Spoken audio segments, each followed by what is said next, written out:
എന്താടോ ചേച്ചി കടിയുണ്ടോ? ഇല്ല, കടി ഉണ്ടായിപ്പോ ഒരുത്തരും വന്നില്ല. കടി തീർന്നപ്പോഴാ ഓരോരുത്തർ വന്നത്. വൈകുന്നേരത്തേക്ക് കടിയാവോ? 3 മണിയോടെ കടിയാകും, ചിലപ്പോ 4 മണി. എന്നാലേ കടിയാകുമ്പം വരാം. ഓ ആയിക്കോട്ടെ. ആയിക്കോട്ടെ. കടി ഉള്ളപ്പോ വരികയല്ല, ഇല്ലാത്തപ്പോ വരും. കടി ഉണ്ടാന്ന് ചോദിച്ചിട്ടുണ്ട്.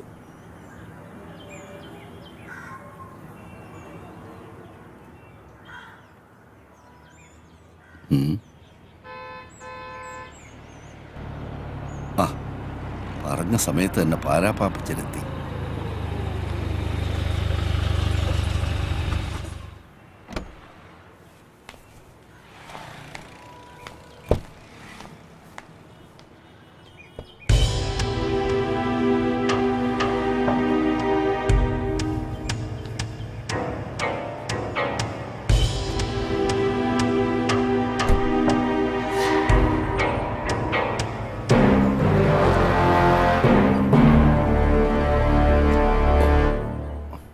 ശ്രീധര, താൻ മുറിയിലോട്ട് വാ. ഓ,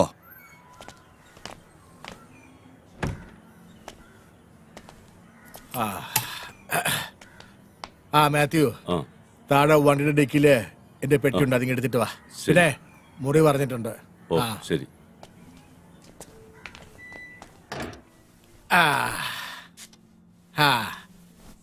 പിന്നെ ശ്രീധര, എന്നെ അയക്കൊണ്ട് വിശേഷങ്ങള്. അത് പിന്നെ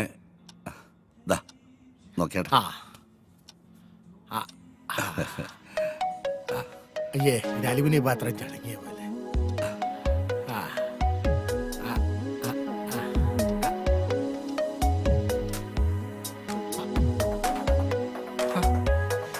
ഇതേതാടാ? നല്ലോ, ഇതാരാടോ? നോക്കട്ടെ. ഇത് ഇവളാണ് പാപ്പച്ചായ, അംബിക. ഞാൻ വിചാരിച്ചതിനെ തന്നെ പാപ്പച്ചായ സെലക്ട് ചെയ്തു. ഇവളുടെ ഭർത്താവ് ഗൾഫിലാ, വീട്ടിൽ അടയിരുന്ന് മടുത്തു. ഞാൻ നേരത്തെ മുതലേ പാപ്പച്ചായന് വേണ്ടി കണ്ടുവച്ചിരുന്നതാ. ഇവൾ എന്റെ നമ്പർ തേടി പിടിച്ചു വിളിച്ചു. എന്ന് പറഞ്ഞ ഓൾ കേരള ഡിസ്ട്രിബ്യൂട്ടർ താനല്ലേ? പലതിന്റെ റിലീസ് താൻ വഴിയല്ലേ? പക്ഷെ പാപ്പച്ചായന് വേണ്ടി ആലോചിക്കുമ്പോഴാ ഞാൻ കുഴയുന്നത്. അതെന്നാടോ? ഓ, പാപ്പച്ചായന്റെ അവസാനത്തെ ആ പണി, അത് പെണ്ണുങ്ങൾക്ക് സഹിക്കാൻ വലിയ പാടാ.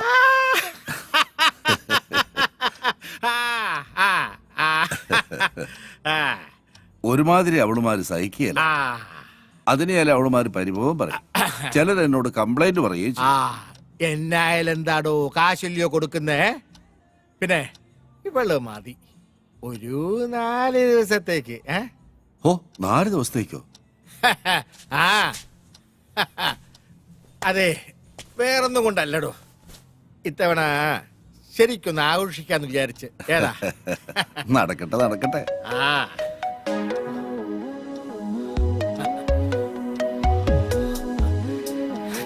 എന്റെ അമ്പി.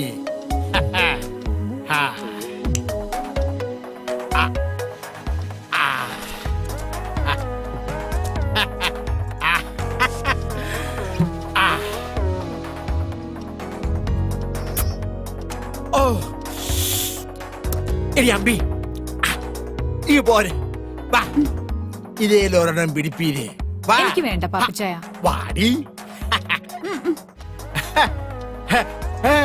എന്നിട്ട് മൊത്തം പ്ലാനതാ? ഏയ്, ഒന്നുമില്ല. വേണ്ടേ?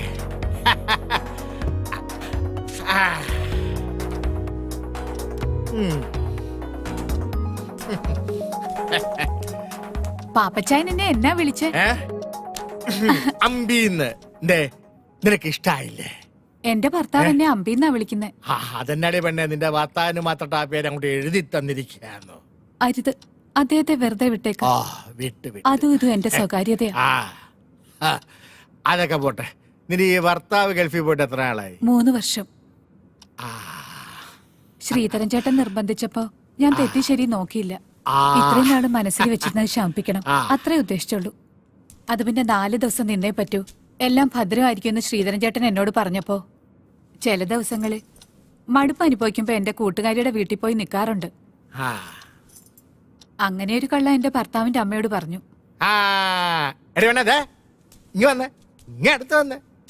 ദേ മിടിക്ക മിടിക്ക് ഞാൻ എത്രാമത്തെയാ പാപ്പച്ചായന്റെ ലിസ്റ്റിൽ? ഇതിന്റെയൊക്കെ ലിസ്റ്റ് ആര് നോക്കുന്നത്? കള്ളൻ. ആ എന്റെ പെണ്ണെ നീ അപ്പൊ പോയല്ലേ? അതെ, ഉച്ചയ്ക്ക് മുന്നേ വീട്ടിലെത്തണം, അല്ലെങ്കിൽ ഞാൻ പാപ്പച്ചായന്റെ കൂടെ വരേണ്ടി വരും.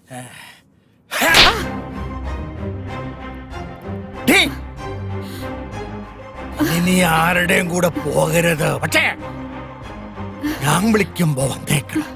പാപ്പച്ചായ, അച്ചായ കുച്ചായ പൊടി. ഓടി.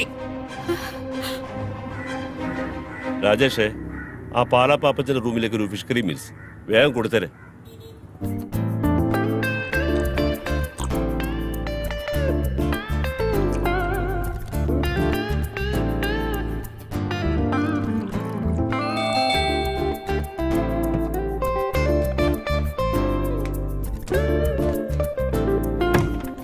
ആ ചേട്ടനാ, വാ ആഹാ ഓരോന്നൊഴിക്കട്ടെ. തുടങ്ങിയോ? ഓ ഇരിക്കെ.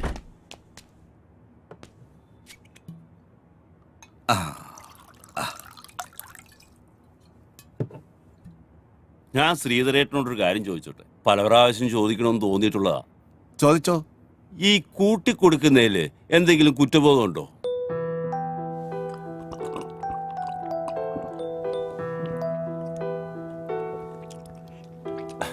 അല്ല, ഞാൻ ചോദിച്ചെന്നേ ഉള്ളൂ. ഇല്ല, ഒരു കുറ്റബോധവും ഇല്ല. ജീവിക്കണം, കൂടെയുള്ളവരെ ജീവിപ്പിക്കണം.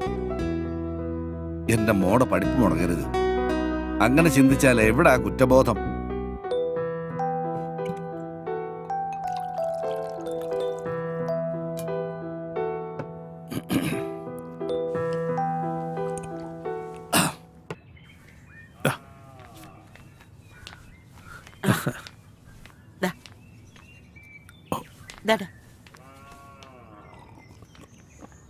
ഈ കല്യാണം എന്നൊക്കെ പറഞ്ഞ ഒരു സമയവാ, അത് അതിന്റെ സമയത്ത് നടക്കത്തുള്ളൂ അല്ലെ? കുറിപ്പ് എനിക്കിട്ടൊന്ന് അയ്യോ, താങ്ങിയതാണല്ലോ. എന്റെ പൊന്ന് തമ്പുരാനെ അങ്ങനെ കരുതല്ലേ.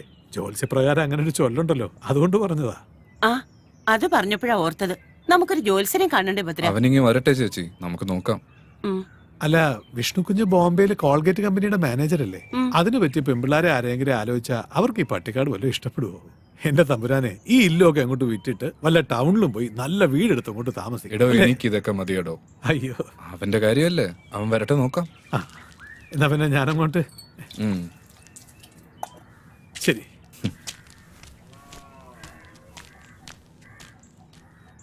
പാവം, ഇവിടുന്ന് കിട്ടുന്നതുകൊണ്ടാ അയാളുടെ കുടുംബം കഴിയുന്നത്. ചേച്ചി ഒന്നും കൊണ്ടും വിഷമിക്കണ്ട, അവൻ അറിയിക്കുന്നതിലും കൂടുതൽ ഞാൻ കൊടുക്കുന്നുണ്ട്. അതല്ലേ അവൻ നോക്കിയും കണ്ടുമൊക്കെ ഇവിടെ നിൽക്കുന്നത്.